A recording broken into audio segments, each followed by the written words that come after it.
أعوذ بالله من الشيطان الرجيم. بسم الله الرحمن الرحيم. السلام عليكم ورحمة الله وبركاته.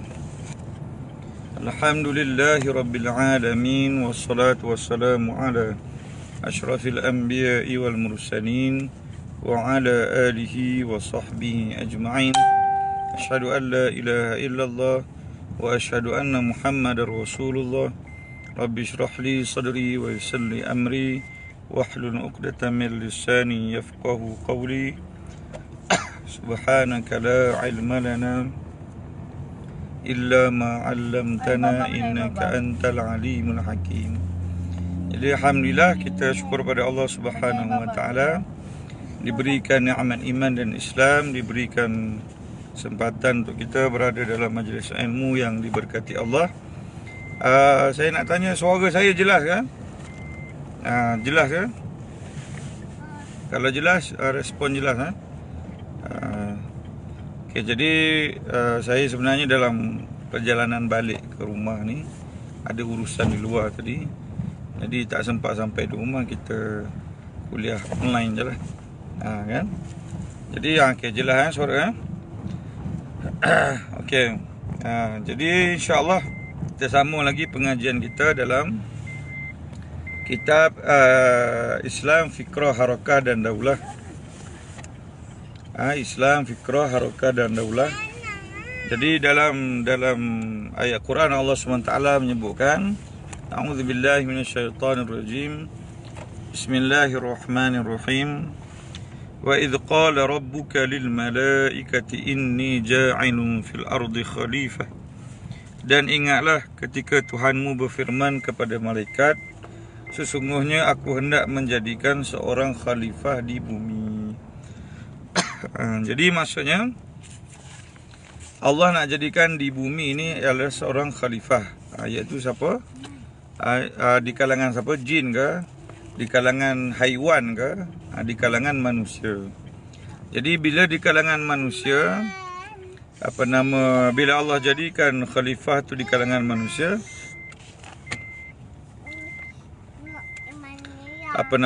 manusia ni dia tak mampu untuk mengetahui sebab mereka diwujudkan, kan? Maksudnya kita ni kalau fikir-fikir macam Darwin kan, teori Darwin. Dia fikir, dia buat satu teori, manusia ni asal pada lembu, kan? Asal daripada beruk, kan? Asal pada beruk. Bila kata manusia ni asal pada beruk, kita nak tanya pula beruk tu asal daripada apa, kan? Jadi kita tak boleh nak ikut teori Darwin tu, kan? Manusia ni dia akan jadi pening, dia akan jadi celaru, dia akan jadi serabut bila apabila dia nak fikir benda yang tak boleh dipikir ikut akal dia, kan? Kita boleh fikir sebab akal kita ni terbatas. Seperti mana mata kita terbatas, kita tak boleh tengok di sebalik tembok. Kita punya telinga pun terbatas, kita tak boleh dengar kalau tak ada mikrofon ke sebagainya. Ini kita buat online kan. Kalau ikutnya saya nak ceramah online ni, kalau kita tak ada internet, kita nak ceramah sampai dekat section 20 tu, orang tak boleh dengar, kan? Ini kita buat online ceramah hari ni. Ceramah kat sini, kat Selangor, dekat Jepun boleh dengar, dekat Amerika boleh dengar, banyak tempat boleh dengar contoh, kan? Okey. Jadi manusia dia tak boleh fikir, mengetahui sebab apa diwujudkan. Apakah matlamat dan hikmahnya kalau diserahkan kepada mereka untuk memikirkannya? Oleh kerana itu Allah tidak melepaskan mereka ni begitu saja, kerana akal ni dia tak boleh fikir lebih daripada kemampuan. Dia tak seperti wahyu. Sebab tu Allah turunkan wahyu kepada manusia. Allah turunkan Al-Quran kepada Rasulullah SAW, Nabi Muhammad, kepada Nabi Daud kitab Zabur, kepada Nabi Musa kitab Taurat, kepada Nabi Isa kitab Injil, kan? Jadi kitab-kitab ni lah sebagai rujukan manusia. Sebab ini adalah kalimah Allah SWT. Bila Allah yang turunkan kitab, Allah nak suruh kita ni ikut perintah Allah. Ibaratnya macam kita beli kereta lah. Bila kita beli kereta ni mesti ada buku manual dia, kan? Buku manual dia. Macam ni enjin macam ni, tukar minyak hitam contoh 5,000 ke 10,000 sekali, kan? Kemudian lepas dah tukar minyak hitam, macam mana dia punya bateri tahan berapa lama, setahun ke 2 tahun. Lepas tu kita tengok pula dia punya apa lagi. Jadi kereta kita tu pun tak boleh lebih kurang. Kalau kereta Jepun, cara Jepun. Kereta Continental, kereta Eropah, Europe, Eropah. Volkswagen ke apa ke, kan. Kereta Amerika lain pula cara servis dia. Jadi buku manual itulah ibaratnya Al-Quran.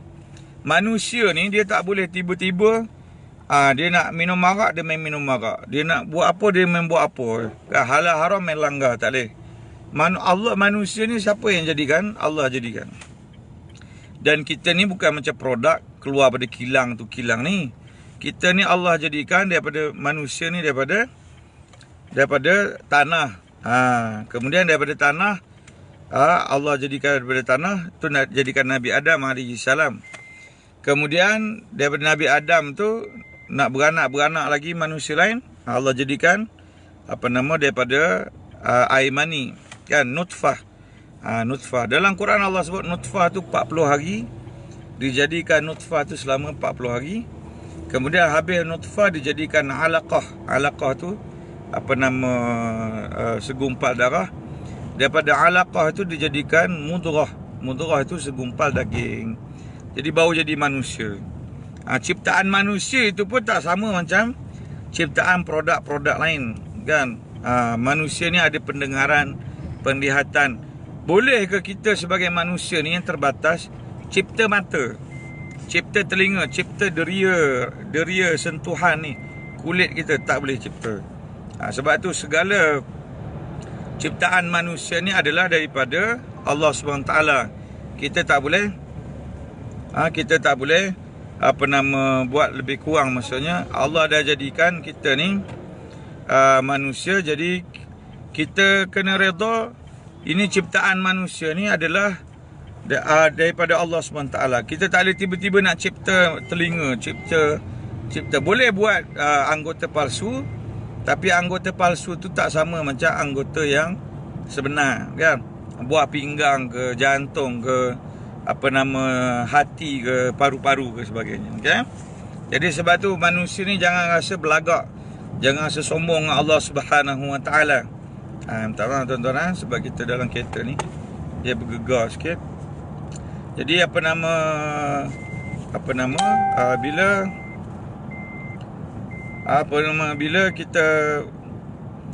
bila kita Allahumma salli ala Muhammad. Bila disebut tadi kita sebagai manusia ni hamba Allah SWT, Allah jadikan kita ni daripada tanah. Lepas tu Allah jadikan kita daripada air mani. Kita kena taat perintah Allah lah. Jangan kita fikir kita ni hebat pada Allah. Kita kena ikut agama Islam, jangan ikut agama lain. Contoh, kan. Okay. Jadi contohnya dalam Quran Allah sebut apabila manusia ni dia melampau, kan. Dia kata Allah sebut apa? Seperti binatang, kan. Kal an'am balhum adall. Manusia ni kalau dia sesat macam binatang, malah lebih sesat pada binatang lagi, kan. Jadi contohnya binatang jantan betina. Bila jantan betina ni baru dapat lahir anak, contoh. Dan binatang dia takkan sampai melampaui batas. Dia takkan jadi binatang ni contohnya jantan sama jantan, kan. Jantan sama jantan tak ada. Tapi manusia dia perangai teruk pada binatang. Dia fikir dia nak buat naluri nafsu dia lain lebih daripada yang biasa. Jadi dia jadi golongan macam inilah, LGBT pun sebagainya, kan. LGBT ni maksudnya L tu lesbian, perempuan-perempuan, gay tu laki-laki, kan. Lepas tu golongan apa lagi? Bisexual, LGB. B tu maksudnya bisexual, dia boleh dengan lelaki boleh, dengan perempuan boleh. Itu masalah. Kan? Ni lebih teruk pada binatang.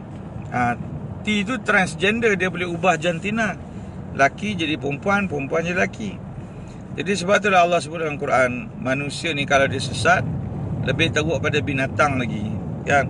Jadi sebab itulah kita ni jangan jauh daripada hidayah Allah Subhanahu wa ta'ala. Sebab tu bila kita baca Fatihah, contoh kan, bila kita baca Fatihah, kita akan sebut ayat apa? Ihdinas siratal mustaqim, ihdinas siratal mustaqim, ihdinas siratal mustaqim.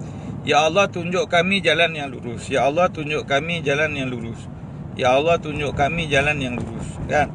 Sebab apa setiap kali Fatihah tu kita kena baca ihdinas siratal mustaqim, ihdinas siratal mustaqim? Sebab memang kita ni sebagai manusia memerlukan hidayah daripada Allah Subhanahu wa ta'ala. Seperti mana manusia ni perlu makanan, makan, minum untuk menguatkan tenaga dia, menguatkan anggota dia. Begitu juga manusia ni perlu kepada hidayah, supaya memandunya sampai ke akhirat esok mendapat hidayah daripada Allah Subhanahu wa ta'ala, jalan yang lurus. Ihdinas siratal mustaqim, jalan yang lurus ke syurga Allah Subhanahu wa ta'ala. Kan? Kalau tidak jalan yang lurus, tidak dapat hidayah, macam mana hebat pun manusia tu, macam mana hebat kaya pun manusia tu, macam mana pengaruh dia tinggi hebat pun, tapi dia tidak mendapat hidayah Allah, maka dia jadi sesat. Orang yang mendapat hidayah, kan, lawan pada orang yang mendapat hidayah tu yang kita baca Quran tu, waladhdallin, bukan orang-orang yang sesat. Jadi kalau kita tak dapat hidayah, kita orang yang sesat lah. Kan, kita tak mendapat petunjuk daripada Allah Subhanahu wa ta'ala. Okey. Okey, kemudian kita tengok disebut juga Islam sebagai agama fitrah yang menyelesaikan semua masalah. Sebab tu disebut al-Islam wal hal. Islam itu adalah jalan penyelesaian. Okey. Sebab apa jalan penyelesaian? Sebab Islam ni agama yang Allah turunkan. Al-Quran tu kitab yang Allah turunkan, kata-kata Allah, kalamullah. Jadi bila Quran agama dan Islam itu agama daripada Allah SWT, wahyu, Quran tu wahyu daripada Allah SWT kepada Nabi Muhammad sallallahu alaihi wasallam, maka mustahil dia jadi rosak lah. Mustahil Quran ni sesat. Yang sesat tu kita, kan. Jadi sebab itu bila kita follow Quran, kita follow Islam, kita selamat. Tapi bila kita tolak Islam, tolak Quran, kita yang sesat, kita tak selamat. Akhirat esok ke neraka Allah SWT. Sebab tu bila kita dengar orang azan, kan, hayya 'alas salah, hayya 'alal falah, marilah menuju solat, marilah menuju kejayaan. Jadi apa maksud falah yang azan yang kedua tu? Kejayaan ni bukan kejayaan pada manusia saja. Pada manusia kejayaan tu apa? Rumah besar, kereta besar, pangkat tinggi sebagainya. Kejayaan dalam Islam maksudnya apabila kita mendapat redha Allah Subhanahu wa ta'ala. Kejayaan dalam Islam maksudnya apabila kita mendapat maghfiratullah, keampunan daripada Allah Subhanahu wa ta'ala. Kejayaan dalam Islam maksudnya kita mendapat hidayah daripada Allah Subhanahu wa ta'ala. Kejayaan dalam Islam maksudnya kita mendapat kebahagiaan dunia akhirat. Sebab tu bila kita doa tu, Rabbana atina fid dunya hasanah wa fil akhirati hasanah wa qina adzabannar. Ya Allah, berikanlah kami kebaikan di dunia dan kebaikan di akhirat, dan lindungilah kami daripada azab api neraka. Okey, pertama disebutkan apabila kita tengok Islam ni sebagai penyelesaian sebagai masalah, apa keistimewaan Islam? Iaitu ciri pertamanya, ciri Rabbani. Rabbani ni apa? Iaitu dari segi sumber dan matlamatnya adalah mendapat keampunan dan keredaan Allah Subhanahu wa ta'ala. Bukan kerana kita ni ikut nafsu. Bukan tu kumpulan Rabbani tu, nasyid Rabbani tu, betul lah. Kumpulan tu maksud namanya nama yang bagus lah, kan. Jadi maksudnya maksud yang bagus. Kejap kita batuk sikit. Bismillahirrahmanirrahim. Okay. Rabbani ni maksudnya iaitu kita berserah kepada Allah Subhanahu Wa Taala. Allah yang cipta manusia, Allah yang menciptakan semua bulan bintang sebagainya. Jadi kita perlu kembali pada Allah Subhanahu Wa Taala. Maksudnya bila kita bercakap tentang Rabbani tadi, maksudnya kita takkan membuat perkara yang melanggar perintah Allah Subhanahu Wa Taala, contoh kan. Contohnya. Jadi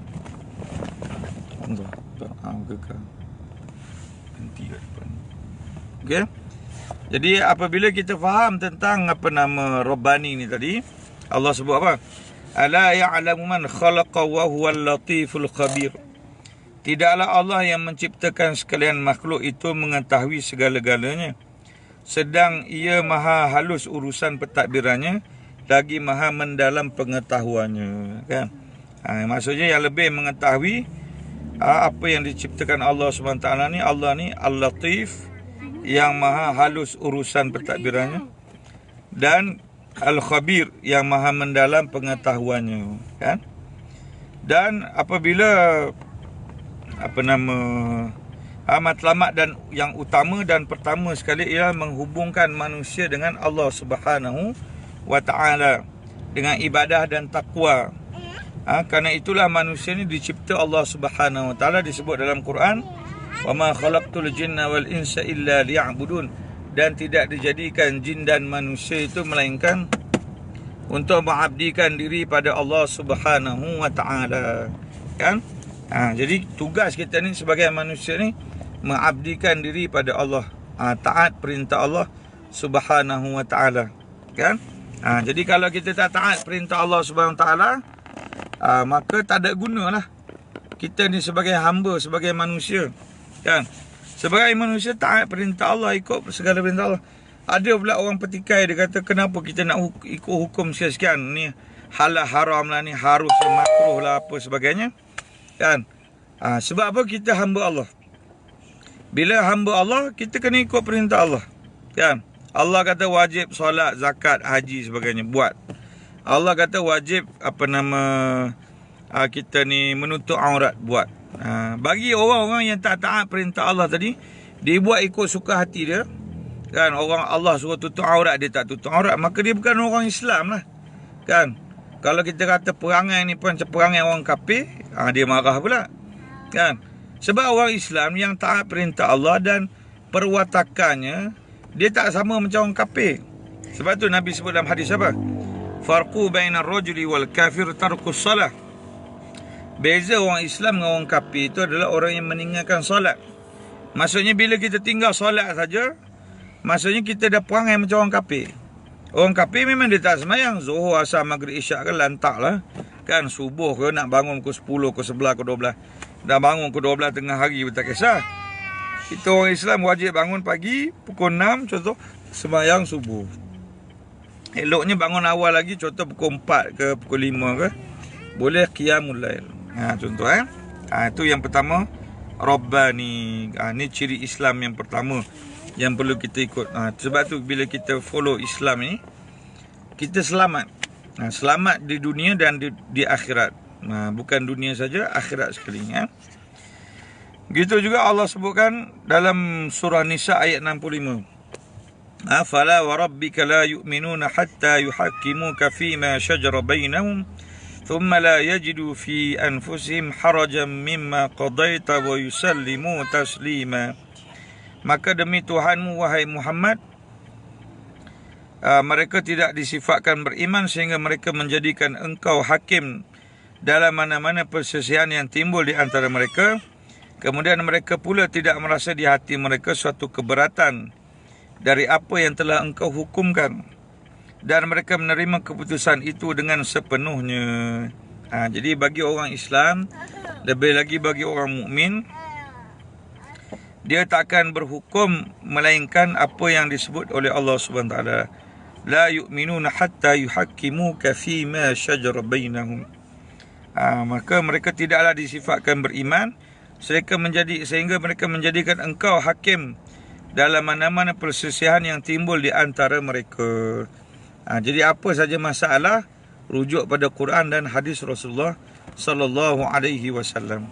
Jadi kalau kita tak rujuk pada Quran hadis, kita akan jadi sesat.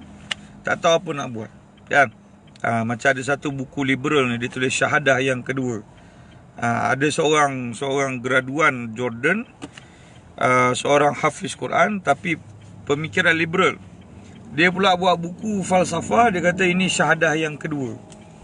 Bagi dia syahadah kedua apa? Contoh dia kata, orang kafir ni kalau dia benci kepada perkara jenayah, contohnya dia benci rasuah, dia benci korupsi sebagainya, maka sebenarnya dia pun melakukan amal soleh, kan?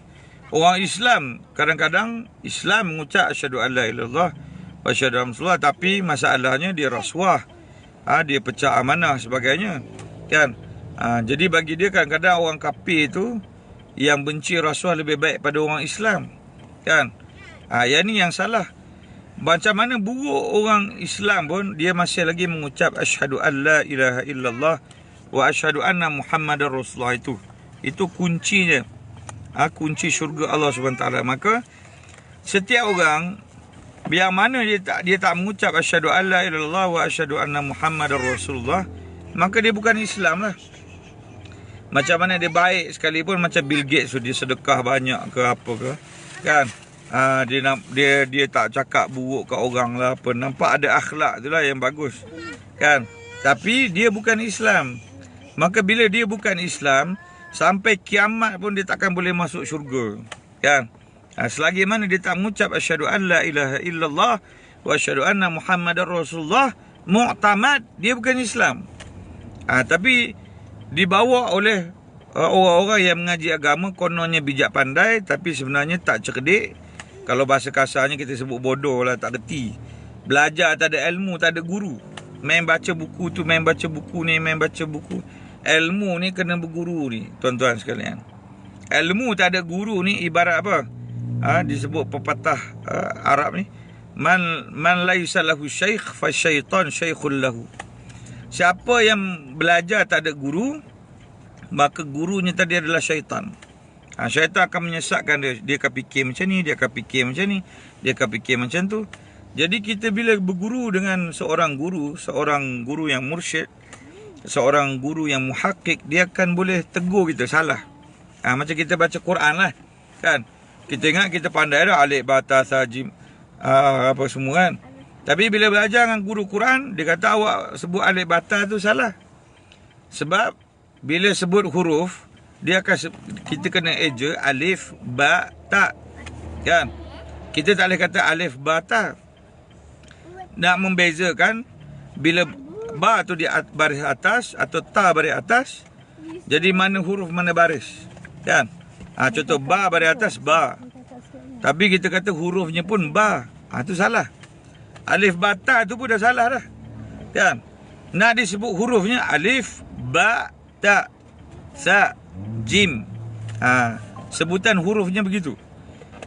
Jadi kalau dia tak berguru, dia pun salah, kan? Dia kata sama je. Sebut alif bata, lepas tu ba baris atas ba, ta baris atas ta, sa baris atas sa. Jadi mana huruf mana baris pun tak tahu.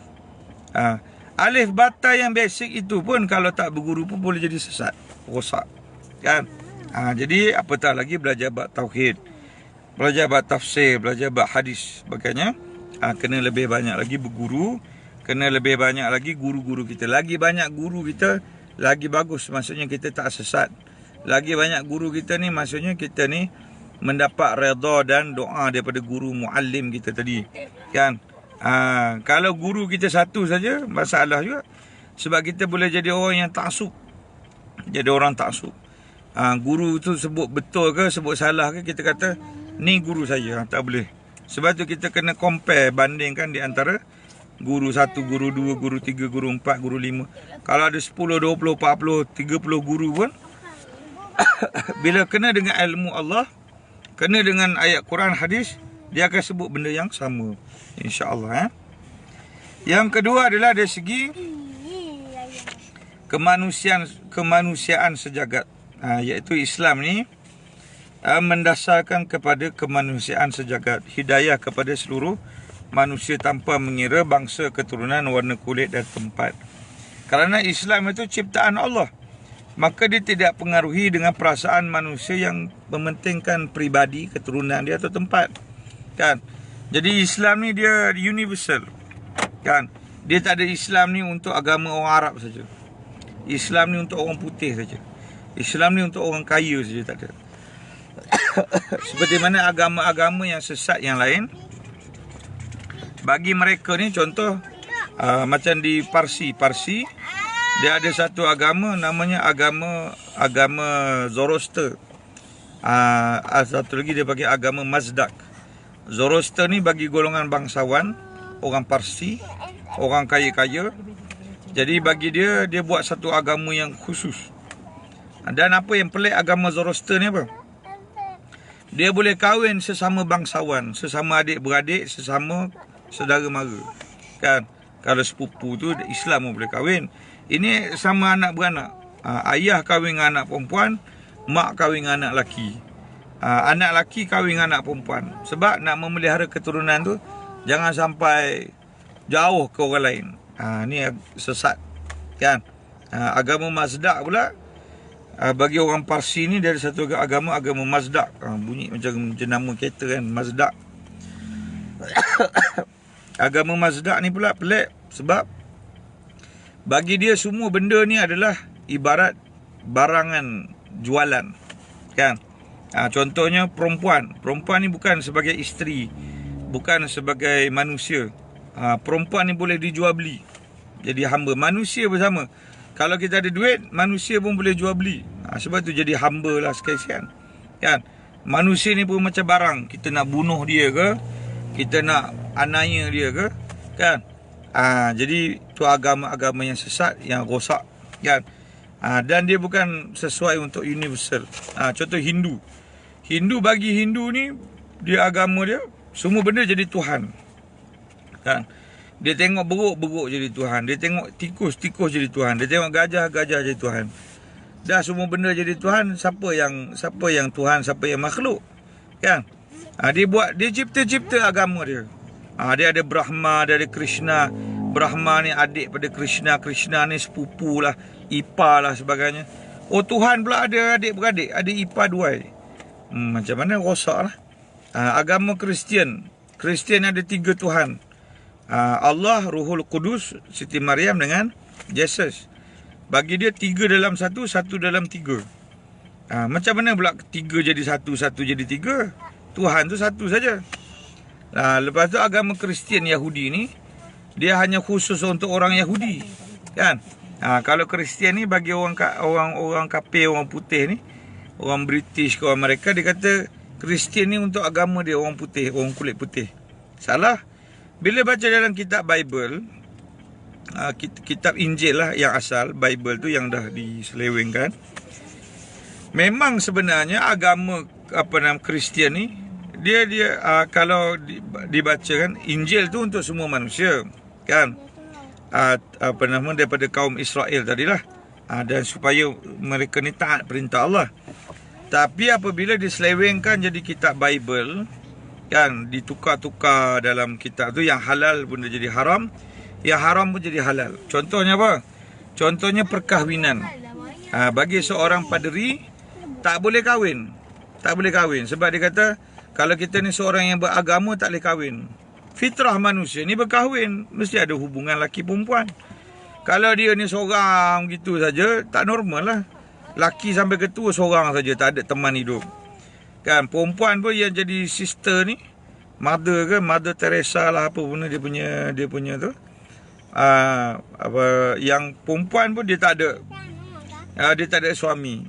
Kemudian Jesus ni dibunuh kerana nak mengampunkan dosa manusia. Lepas tu siapa pula yang nak ampunkan dosa manusia lain ni? Kena minta maaf dengan paderi, father mother tadi, kan? Jadi paderi ni manusia, dia pula memaafkan dosa manusia. Lepas tu kita nak tanya, dosa paderi tu siapa nak maafkan? Jadi pening lah. Jadi agama lain tu tak sesuai untuk orang lain. Agama Islam saja yang universal, yang sesuai untuk seluruh makhluk, seluruh manusia. Okey. Jadi itulah sikit sebanyak saya boleh kuliah untuk malam ni. Minta maaf pada semua muslimin muslimat, tuan-tuan puan-puan, kerana saya ada urusan di luar ni pun tak sampai rumah lagi. Jadi terpaksa saya buat kuliah dalam kereta. Jadi kadang-kadang tu dia bergegar lah apa kan.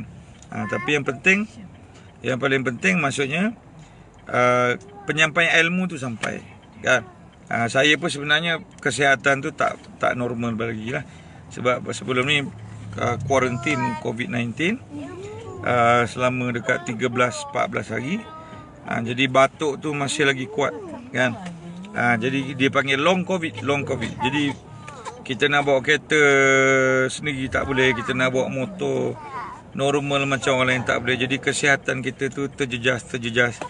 Kadang-kadang hari ni aktif sikit, lepas tu esok slow sikit. Jadi kita tak macam orang lain lah. Tapi yang penting kesakitan tu kita kena tahu itu adalah kafarah dosa kita kan. Kesakitan tu kita kena tahu adalah Allah nak uji kita, Allah nak naikkan darjat kita. Jangan kita fikir sakit tu sebagai beban kan. Bila kita fikir sakit sebagai beban, kita akan jadi tension, stres. Kita akan marah Allah pula, salahkan takdir lah sebagainya. Dan sebab tu kita bila baca hadis Nabi, ayat Quran, Allah tidak, la yukallifullahu nafsan illa wus'aha. Allah tidak berikan satu taklifan tu kepada seorang, bebanan ujian, melainkan sesuai dengan usaha dia sendiri, kemampuan dia, capability dia tu dia boleh atasi. Contohnya kita kadang tak cukup duit kan. Macam mana kita nak ikhtiar supaya kita cukup duit kan. Kita berniaga, kita kerja sana, kita bekerja sini, ambil part time. Jadi sebenarnya Allah sayang kita supaya kita ni independent, boleh berdikari. Sebab tu Allah bagi susah supaya kita cari duit tu sendiri. Kalau senangnya duit tu dalam bangun tidur ada 10,000 dalam bank, esok bangun tidur ada 10,000 dalam bank, senang sangat hidup ni kan. Jadi sebab tu Allah sebut dalam Quran, liyabluwakum ayyukum ahsanu amala.